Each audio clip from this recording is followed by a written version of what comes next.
അപ്പോൾ നമ്മളെ കയ്യിലുള്ളത് മോട്ടോൻ്റെ G85 എന്ന് പറഞ്ഞൊരു മോഡലാണ്. ഇത് FRP റിമൂവ് ചെയ്യാൻ വേണ്ടിക്ക് കൊണ്ടുവന്നതാണ്.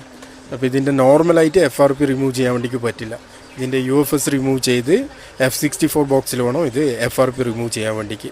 അപ്പോൾ ഇതാദ്യം ഒരു UFS റിമൂവ് ചെയ്ത് റീബോൾ ചെയ്തിട്ട് F64 ബോക്സിൽ കണക്ട് ചെയ്തിട്ട് FRP റിമൂവ് ചെയ്യണം. അപ്പോൾ നമ്മൾ F64 ബോൾ കണക്ട് ചെയ്തിട്ട് FRP റിമൂവ് ചെയ്യാണ് ചെയ്യുന്നത്.